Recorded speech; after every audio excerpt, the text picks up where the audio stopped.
안녕하세요, 독자님들. 경제영입니다. 오늘이 2026년 4월 14일 화요일인데요.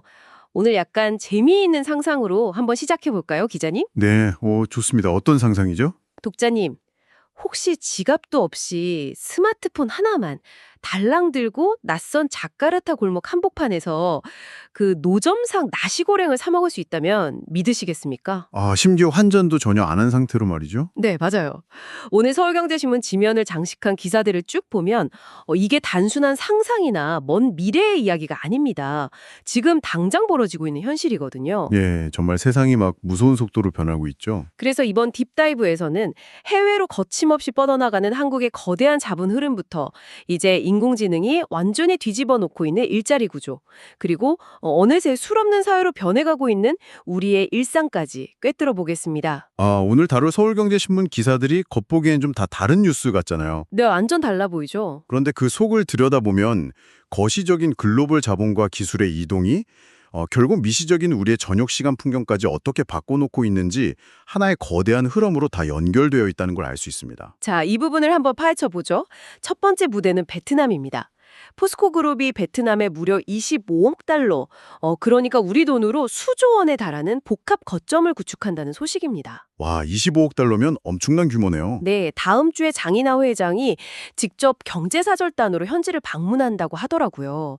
그런데 포스코가 베트남에 처음 진출한 게 1991년이거든요. 네네, 꽤 오래됐죠. 지등 따지는 주로 철강 생산하는 데 투자를 해왔단 말입니다. 그런데 왜 이제 와서 단순한 철강 생산지나 저렴한 인건비를 찾는 하청 공장이 아니라 글로벌 배터리 공급망의 거대한 허브로 판을 완전히 새로 짜고 있는 걸까요, 기자님? 여기서 정말 흥미로운 점은 지정학적 안전지대라는 개념입니다. 지금 배터리 시장은 그야말로 소리 없는 전쟁터잖아요. 아, 그렇죠. 완전 피 터지죠. 네. 미국은 인플레이션 감축법, 즉 IRA 법안으로 막고 유럽은 핵심 원자재법으로 사실상 중국산 배터리 소재를 자국 시장에서 쫓아내고 있습니다. 네네. 그런데 배터리 핵심 소재 중 하나인 음극재는 현재 중국이 전 세계 공급망을 꽉 쥐고 있거든요. 아, 잠시만요, 기자님. 배터리 양극재 이야기는 뉴스에서 정말 많이 들었는데 음극재가 정확히 어떤 역할을 하는 거죠? 왜 그게 뭐랄까 공급망의 목줄을 쥐고 있다는 건가요? 쉽게 비유하자면요. 양극재가 배터리의 용량, 즉 자동차가 얼마나 멀리 갈 수 있는지를 결정하는 연료통이라면 음극재는 그 배터리의 수명과 충전 속도를 결정하는 출입문 같은 역할을 합니다. 아, 출입문이요? 리튬 이온이 들락날락하는 것인가 보네요. 맞습니다.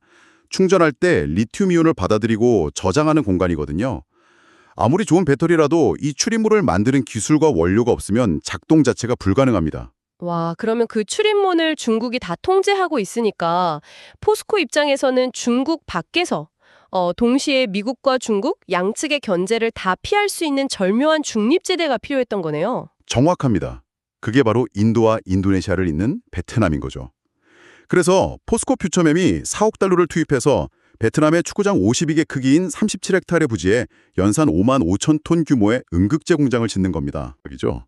그래서 최근에 포스코 플로우라는 물류 자회사가 베트남 현지 법인까지 따로 설립한 거고요. 아, 현재 최대 부동산 기업인 비글라세라와 손잡고 2028년 가동을 목표로 하고 있다던데 기업에서 흔히 말하는 실질적 성과 창출 이런 뻔한 수사가 아니었네요. 그렇죠. 지금 여기서 독자적인 물류와 생산망을 장악하지 못하면 앞으로 미국이나 유럽 시장에는 아예 명함도 못 내민다는 절박함이 깔려 있는 겁니다. 심지어 포시코 인터내셔널은 이곳에 LNG 발전소 건설까지 검토 중이라고 들었습니다. 네네. 철강을 만들고 배터리 소재를 생산하는데 엄청난 전력이 필요하잖아요. 그러니까 아예 에너지 인프라까지 스스로 구축해서 완벽하게 독립적인 생태계를 완성하겠다는 큰 그림입니다. 좋습니다. 와, 이렇게 우리 기업들이 해외에서 거대한 물리적 하드웨어 인프라를 직접 깔고 있다면요. 또 다른 한편에서는 눈에 보이지 않는 소프트웨어 인프라, 그러니까 남의 나라 금융신경망을 해킹 수준으로 장악하고 있는 기업들도 있습니다. 아, 금융 인프라 장악이요? 네, 앞서 제가 인트로에서 말씀드린 자카르타 노점상 이야기로 넘어가 보죠. 서울경제신문 기자가 직접 현지 쇼핑몰에서 경험한 건데요. 네네, 아까 그 나시고랭이랑 과일 사 먹은 이야기죠? 맞아요. 과일을 사고 24,880 루피아, 약 21,600원 정도를 결제할 때 지갑 대신 평소 한국에서 쓰던 KB국민은행 앱을 켰다는 겁니다. 환전도 안 하고 그냥 은행 앱을 켰다고요? 네, 직원이 내민 QRIS, 즉 현지 QR코드를 스캔했더니 단 1초 만에 결제가 끝났대요. 아니, 기사님, 도대체 한국의 일개 은행 앱이 어떻게 인도네시아의 노점상부터 대형 쇼핑몰까지 3,200만 개 가맹점을 그냥 프리패스로 뚫고 들어간 겁니까? 이 현상을 더 큰 그림과 연결해 본다면 기술적으로 굉장히 재미있는 메커니즘이 숨어 있습니다. 이게 국민은행이 현지 가맹점 3,200만 곳을 일일이 돌아다니면서 계약을 맺은 게 절대 아니거든요. 아, 그럼 도대체 어떻게 한 거죠? 영업사원들이 다 뛴 게 아니면요. 인도네시아 중앙은행이 자국 내 결제를 통합하기 위해서 만든 국가 표준 결제망이 바로 그 QRIS입니다. 그런데 놀랍게도 한국은행이 인도네시아 중앙은행과 협약을 맺고 이 국가 간의 결제망을 다이렉트로 연결거린 겁니다. 와, 약간 제 나름대로 비유를 해보자면요. 우리가 보통 해외에서 결제할 때는 비자나 마스터카드 같은 값비싼 국제 어댑터를 꽂아야만 전기가 통했잖아요. 네네, 수수료 엄청 비싸죠. 그런데 이 방식은 아예 한국 금융의 멀티탭을 인도네시아 국가 전력망에 직접 꽂아버린 거네요. 아주 훌륭한 비유입니다, 기자님. 국제 브랜드 카드사들이 중간에서 떼어가는 엄청난 수수료와 또 복잡한 환전 절차라는 장벽을 아예 우회해버린 거죠. 대박이네요. 네, 인구 2억 8천만 명의 거대 시장에 K금융이 달릴 수 있는 8차선 고속도로가 하루아침에 뚫린 셈입니다. 그래서 현지에 진출한 KB뱅크도 이런 인프라에 힘입어 인수 후 첫 흑자 전환에 성공했다고 하더라고요. 맞아요. 기사에 나온 72세의 현지인 파리다시 가족 사례만 봐도요. 문제가 생겨도 한국식으로 대응이 엄청나게 빠르다며 온 가족이 고객이 됐다고 하잖아요. 이 고속도로 위에를 달리는 현지화 전략이 얼마나 정교한지 알 수 있죠. 흥미진진하네요. 해외에서는 이렇게 우리의 자본과 기술이 고도로 효율화되고 자동화되면서 거대한 부를 창출하고 있습니다. 그런데 여기서 논리적인 모순이 하나 발생하더라고요, 기자님. 어떤 모순이죠? 기업들이 글로벌 인프라를 깔고 AI로 효율성을 극대화할수록 굳이 국내에서 예전처럼 대규모로 사람을 뽑을 필요가 없어지거든요. 아, 그렇죠. 슬픈 현실이죠. 네. 결국 이 해외에서의 성공이 국내 노동시장, 특히 우리 청년들에게는 고용 없는 성장이라는 구조적 위기로 돌아오고 있습니다. 그래서 보건복지부가 내년부터 청년을 대상으로 참여소득이라는 시범 사업을 추진한다고 하죠. 네, 지금의 노동시장은 과거의 문법으로는 도저히 설명할 수 없는 상태에 이르렀습니다. 정부가 부랴부랴 참여소득 도입을 위한 용역에 착수한 것도 바로 이런 위기담 때문입니다. 이게 대체 무슨 의미일까요? 솔직히 처음 들었을 때는 그냥 이름만 바꾼 현금 살포 정책 아닌게 싶었거든요. 그렇게 오해하실 수도 있죠. 모든 국민에게 돈을 주는 기본소득과 달리 교육을 받거나 돌봄, 환경보호 같은 사회 참여 활동을 해야만 지원금을 준다는 건데 뭐랄까 저는 이걸 일종의 사회적 기여장학금이라고 포장하고 싶지만 한편으로는 꽤 회의적입니다. 어떤 점에서 회의적이신가요? 정부가 그냥 현금을 쥐어주면 청년들이 굳이 피 터지는 취업시장에 뛰어들까요? 오히려 이 공짜 점심 같은 지원금의 안주에서 영원히 노동시장에 진입하지 않는 일종의 복지 함정이 되지 않을까? 예리하게 반론을 제기하고 싶습니다. 그 지점이 바로 이 정책을 반대하는 쪽의 핵심 논리입니다. 실제로 북유럽에서 진행됐던 기본소득 실험들을 보면 당초 기대와 달리 사람들의 구직 의욕이 떨어지고 경제활동 참여율이 낮아지는 부작용이 데이터로 입증되기도 했죠. 제 말이 맞죠. 결국 돈을 주면 일할 동기가 사라지는 거 아닙니까? 하지만요, 기자님, 이 부분은 정말 중요한 질문을 던집니다. 우리가 처한 현실의 메커니즘을 좀 더 냉정하게 들여다볼 필요가 있거든요. 지금까지 우리 사회를 굴러가게 했던 규칙은 학교에서 교육을 받고 기업에 취업하고 나이가 들면 은퇴한다 였습니다. 네네, 그게 정석이었죠? 그런데 AI가 확산되고 기기코노미라는 형태의 임시직이 폭증하면서 이제 기업들은 더 이상 신입사원을 뽑아서 가르치지 않습니다. 아, 경력직만 선호하니까요? 맞아요. 즉, 교육에서 취업으로 넘어가는 징검다리 자체가 AI라는 파도에 휩쓸려 완전히 끊어져 버린 겁니다. 일하고 싶어도 양질의 일자리가 증발한 상태에서 청년들을 그냥 방치하면 어떻게 될까요?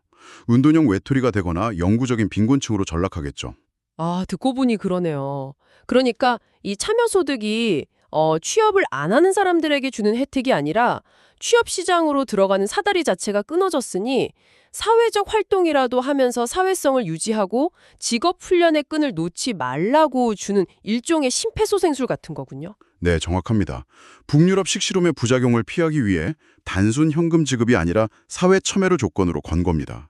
이건 단순한 시혜성 복지가 아니라 끊어진 사다리를 정부가 임시로라도 이어주려는 종합적인 교육과 노동정책의 과도기적 대안으로 공정하게 봐야 합니다. 알겠습니다. 이렇게 일하는 방식만 무너지고 있는 게 아니네요. 청년들이 돈을 벌고 일하는 구조가 변하니 당연히 퇴근 후에 여가와 소비 라이프 스타일도 엄청난 속도로 급변하고 있습니다. 독자님들 혹시 최근에 회식 자리 많이 줄지 않았나요? 최근 1년 새에 동네 간이 주점이나 호프집 10곳 중 7곳이 문을 닫았다는 사실 알고 계십니까? 비율로는 9.7%, 무려 3,065개의 주점이 1년 만에 폐업했습니다. 국세통계 포털 자료에 따르면 코로나19가 한창 심각했던 시절 이후 역대 최대 감소율이라고 하더라고요. 정말 충격적입니다. 우리가 길거리에서 흔히 보던 탄탄해 보이던 대형 가맹점들마저 버티지 못하고 있어요.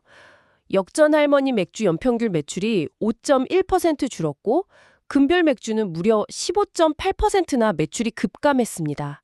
기자님, 아무리 경기가 안 좋다고 해도 사람들이 이렇게까지 단체로 술집을 외면할 수가 있나요?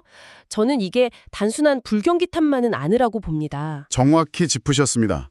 이건 일시적인 지갑의 문제가 아니라 전 세계적인 라이프 스타일의 구조적 변화입니다. 요즘 젊은 세대를 관통하는 키워드가 바로 헬시 플레저, 즉 즐거운 건강관리잖아요. 아, 헬시 플레저. 요새 많이 들려요. 네, 과거 세대처럼 신체와 정신을 갉아먹으면서 밤늦게까지 포금하고 억지로 상사 비위를 맞추는 회식 문화를 철저히 기피하는 거죠. 게다가 앞서 말한 AI 시대의 기기코노미와 불안정한 고용 구조 속에서 청년들은 스스로의 건강과 멘탈을 통제하고 관리하는 데 훨씬 더 많은 가치를 두고 있습니다. 듣고 보니 고개가 막 끄덕여집니다.